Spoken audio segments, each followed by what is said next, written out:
Ongesonde kritiek. Ons lees 2 Korintiërs 12 vers 11 tot 21. Dit was die jaar 1933. Vir duisende Suid-Afrikaners 'n baie blye dag toe die Bybel vir die heel eerste keer in ons moedertaal Afrikaans gelees kon word. Nou kon ons die woord lees in 'n taal wat ons verstaan. Hoog-Hollands is vir baie jare alreeds nie meer in Suid-Afrika gepraat nie. En veral die kinders het nie 'n woord verstaan as pa of die dominee uit die Bybel lees nie. Maar ene oomie was met hierdie nuwe ewel beslis nie tevrede nie. Hy het gesit en broei, en toe laat kom hy die dominee. Dominus, val hy sommer met die deur in die huis, toe die predikantjie daar aanland. As die Hollandse Bybel, vir al die jare, vir Moses en die profete, goed genoeg was, stuur die ou baas dat die spoeg so spat, dan is hy vandag nog steeds vir ons goed genoeg in Hollands. Volgens hom was dit pure kettery dat die Bybel so onteer moes word.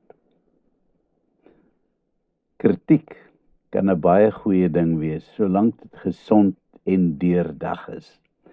Die groot probleem kom daarin dat dit al te dikwels gebeur dat mense kritiseer sonder om na die hele prentjie te kyk of hulle self van die ware feite te vergewis.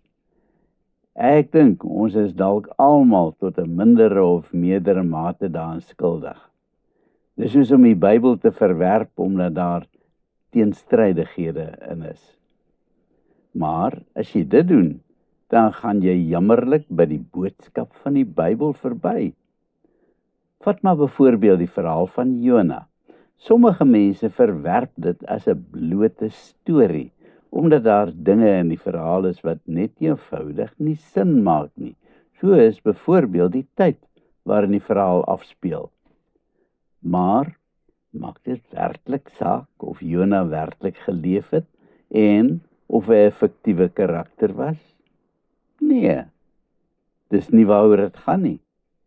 Wat werklik saak maak, is die sterk boodskap vir elkeen van ons vandag uit hierdie tydlose verhaal.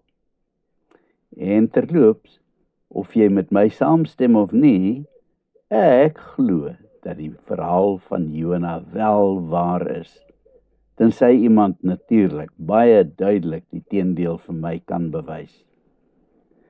Natuurlik is daar dinge in die Bybel wat vir ons teenstrydig lyk, en natuurlik is daar goed wat ons glad nie verstaan nie. Maar die boodskap van God se genade, sy liefde, verlossing, is die sentrale tema van die ganse Bybel, en dit is waaroor dit gaan. Vergeet van die dinge wat jy nie kan verstaan nie. Eendag sal ons wel die antwoorde kry. Wanneer jy die woord van God verkondig, op watter wyse ook al, gaan daar mense wees wat ontevrede is met die manier op waar jy op dit doen. Oor hierdie einste dagstukkies is ek al menigmal uitgetrap. Slegs enkele maande nadat ek dit begin skryf het ek vir die eerste keer al my tone baie seer gestamp, toe ek iets gesê het wat iemand baie persoonlik opgeneem het. Ek het 'n muur opdrag van ons leraar gekry om op te hou skryf om die vrede te bewaar. Maar skaars 'n week later het 'n koor van stemme begin opgaan om te vra na die skielike droogte. En ek kry die opdrag om weer voort te gaan ten spyte van die kritiek. Lyk my Paulus was ook maar gedurig deur in die sop oor dinge wat hy gesê of gedoen het. Maak nie saak na watter kant toe hy geneig het nie. Hy sou gekritiseer word. Die feit dat hy geen vergoeding gekry het vir sy werk in Korinthe nie, het gemaak dat sommige mense bevraagteken het. Sou hy egter wel vergoeding gekry het, sou ander mense dit weer bevraagteken het. Paulus het egter nie geskroom om die probleme in die gemeente by die naam te noem nie. Hy het nie 'n bang haar op sy kop gehad nie, maar hierdie goed het hom waarlik bang gemaak. Twis, naaiwer, onbeheersdheid, selfsug, kwaadpratery, nuusdraery, verwaandheid en wanordelikheid. En so ook onreinheid, ontug en losbandigheid. Hierdie lelike dinge waarvan hy in vers 20 skryf, het in die gemeente voorgekom, en dit het vir Paulus bitter bang gemaak. Wie die arme predikant wat dit vandag sou durf waag om sulke dinge van sy gemeente te sê. En tog kom hierdie dinge daagliks binne in die kerk voor.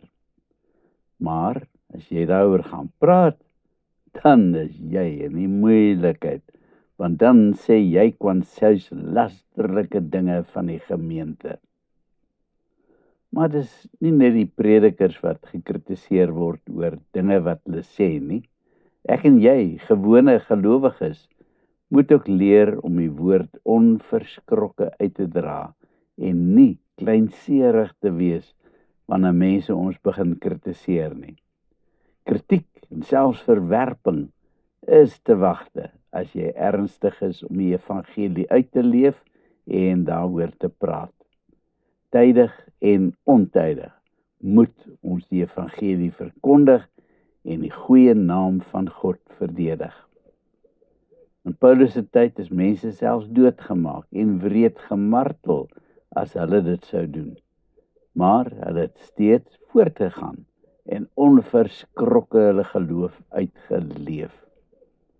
In sekere dele van die wêreld is dit selfs vandag nog ook nie anderste nie.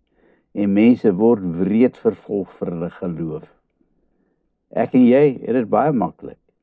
Die klein bietjie opoffering wat ons moet maak is maar gering. Moenie bang wees nie. Praat en leef jou geloof. En weet dat Jesus elke oomblik van die dag by jou is om jou hand vas te hou. En dat die Heilige Gees binne in jou vir jou die krag en die woorde in jou mond sal gee. Al wat hy van jou vra, is jou gewilligheid. Amen. Kom ons bid. Here, ek bely vanoggend dat ek ook so dikwels kritiseer sonder rede. Plaas asseblief 'n wag voor my mond. Amen.